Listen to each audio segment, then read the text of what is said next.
Hello and welcome to my e-lecture on phonation. Central to the production of speech is the larynx. It controls and modifies the pulmonic airstream, it produces additional types of airstream, and depending on the state of the glottis, it generates phonation. So these aspects constitute the focus of our e-lecture, where we will first look at the structure and the function of the larynx. Then we will see how we can model the central aspects of phonation. And last but not least, we will look at the role of the larynx in speech. Let us look at the structure of the larynx first. The larynx consists of a number of cartilages which are interconnected by complex joints and move about these joints by means of muscular and ligamental force. Let us study the anatomical details from various angles. Seen from the front, as you can see over here, the most prominent piece of the larynx is the thyroid cartilage. Part of it forms Adam's apple, which you can see even from the outside. The horseshoe-shaped hyoid bone, here at the top, lies on top of the larynx, elevating the larynx during swallowing and speech. Additionally, we can see the epiglottis over here on top, and of course the trachea down here with the cricoid cartilage on top. If we turn round the larynx and use the rear view, we can additionally see the arytenoids, the cartilages to which the vocal folds are attached. The sagittal view nicely exhibits the position of the arytenoid cartilages, which you can see here on the left, and part of the vocal folds or vocal cords over here. The vocal folds are attached at the front to the thyroid cartilage and at the back to the arytenoids. And in the top view, we can see that in the center of the larynx lie the vocal folds here, or vocal cords, and the space between the vocal cords or vocal folds is called the glottis. For normal breathing, the vocal folds are spaced well apart and they come together when sound is produced.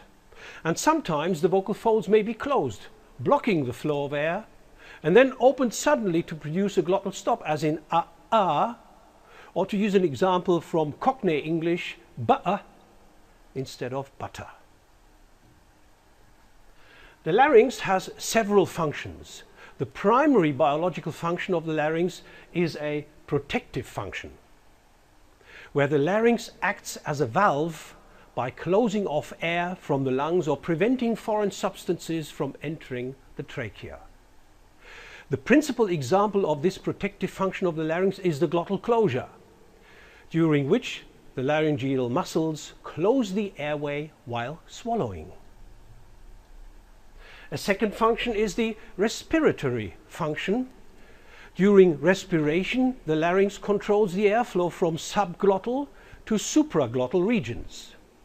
And the larynx is the gateway to the airway, and thus in order for air to go into the respiratory system, the larynx must be wide open. During inhalation, the vocal cords abduct away from the midline, resulting in a widening of the chink.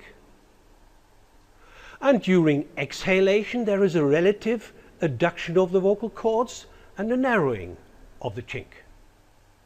Moreover, the entire larynx is displaced down in inspiration and up in expiration. The third function, of course, is the linguistic function in speech, where the larynx modifies the airflow from the lungs in such a way as to produce an acoustic signal. The result is phonation. Phonatory vibration of the vocal cords involves first the arrest of rhythmic respiration, then the adduction of the arytenoids with or without repositioning of the larynx, and the initiation of voluntary expiration. Length and tension of the vocal cords during this process are slightly increased, as you can see over here. And the laryngeal passage becomes occluded at the level of the glottis. The whole mechanism of vocal fold vibration can best be explained by means of an aerodynamic model.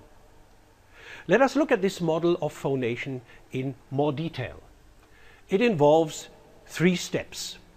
Step 1, adduction and apposition of the arytenoid cartilages in the midline and the immobilization of the posterior ends of the vocal ligaments. Second step, elongation and increased tension in the vocal ligaments. And step 3, airflow through the glottis supplying the energy for vibration. The most widely accepted model to describe vocal fold vibration is referred to as the aerodynamic myoelastic model of phonation. It refers to the air pressure and airflow facts, the aerodynamic component, as well as to the mechanical factors involved in muscular activity, the myoelastic component. In short, it can be described like this.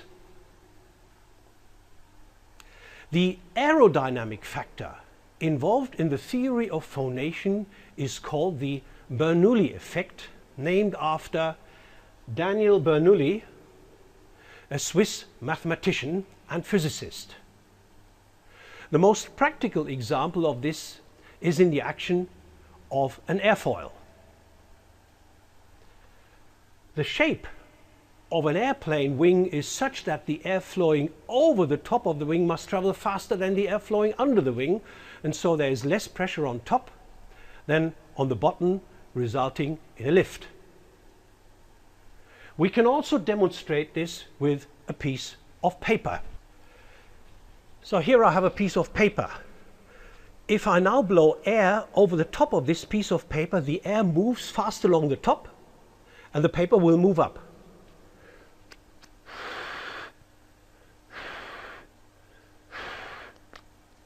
Just like the plane to which a wing is attached. Vocal fold oscillation is similar. The pulmonic airstream causes the vocal folds to be sucked together, creating a closed airspace below the glottis, down here. Continued air pressure from the lungs builds up underneath the closed folds. And once this air pressure becomes high enough, the folds are blown outward, thus opening the glottis and releasing a single puff of air. And now the muscular or myoelastic effect comes in. The lateral movement of the vocal folds continues until the natural elasticity of the tissue takes over. And the vocal folds move back to their original closed position. Then the cycle begins again, similar to the vibration of a rubber band when I blow air through it. Now here I have a rubber band. Oops.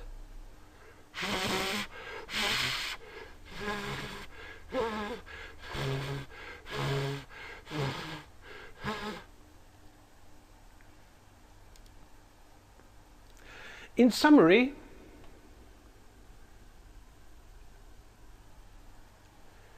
two factors control glottal opening and closure. the aerodynamics of the airflow,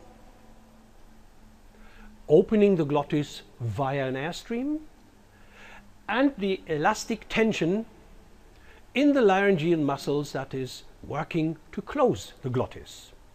Each cycle produces a single puff of air. The sound of the human voice is thus nothing more than tens or hundreds of these small puffs of air being released every second and filtered by the vocal tract. Depending on the tension and elongation of the vocal folds, various types of phonation are possible. The default is nil phonation or voicelessness. It requires a more or less wide opening of the glottis, resulting in glottal silence. Normal voice, or just voice, refers to normal vocal cord vibration occurring along most of the length of the glottis. Whisper, this is an example of whisper, requires a far greater constriction than the voiceless setting of the glottis and is generally achieved by adducting the vocal cords while maintaining an opening between the arytenoids. In breathy voice, this is an example of breathy voice, normal cord vibration is accompanied by some continuous turbulent airflow. Creaky voice, and here you have an example of creaky voice. Creaky voice is a phonation mode characterized by a low frequency of vibration of the vocal cords.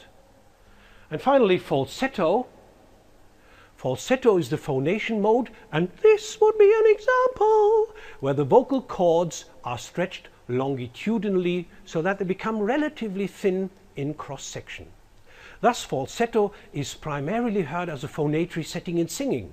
Do you remember the famous Bee Gees songs, Saturday Night Fever, Night Fever? Just listen and you know what falsetto is. Apart from phonation, the larynx is also involved in the production of a particular airstream, the so-called glottalic airstream. And this airstream involves the closure of the glottis, a so-called glottal closure. At the same time, a closure is produced somewhere in the vocal tract. There are two variants of this airstream. If the larynx is moved upward during these two closures and the oral closure is released, the result is a so-called ejective consonant, such as up-ah or ak-ah. See my larynx moving upwards, ak-ah. The second variant is referred to as glottalic ingressive. So if by contrast the larynx is lowered and the oral closure is released, the result is an implosive sound such as abba or aga. See my larynx moving downwards? Aga, aga. Well, so much for the larynx, its structure, its general function, and its contribution to speech. You should now understand how the larynx is involved in speech production, and, in particular, you should be familiar with the aerodynamic myoelastic model of phonation. That's it for now. Thanks for your attention.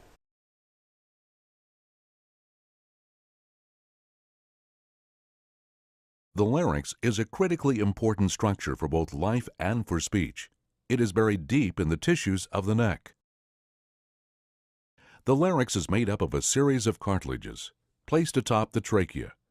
The cricoid cartilage sits immediately on the trachea, and the thyroid cartilage articulates with the cricoid. The tiny arytenoid cartilages sit on the posterior cricoid cartilage. The vocal ligament of the vocal folds runs from the arytenoid to the thyroid cartilage. The lateral cricoarytenoid muscle closes or adducts the vocal folds, rocking them toward the midline.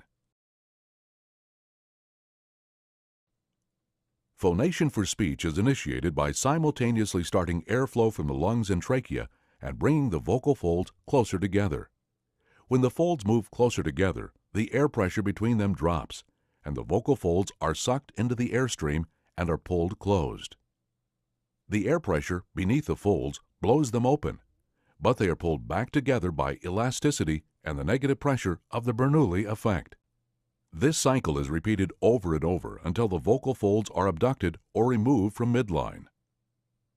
When you look at the vibrating vocal folds in cross-section from behind, notice that they open from the bottom to the top, and that they close from the bottom to the top. This is a critical contributor to the complex acoustical phenomenon of voice.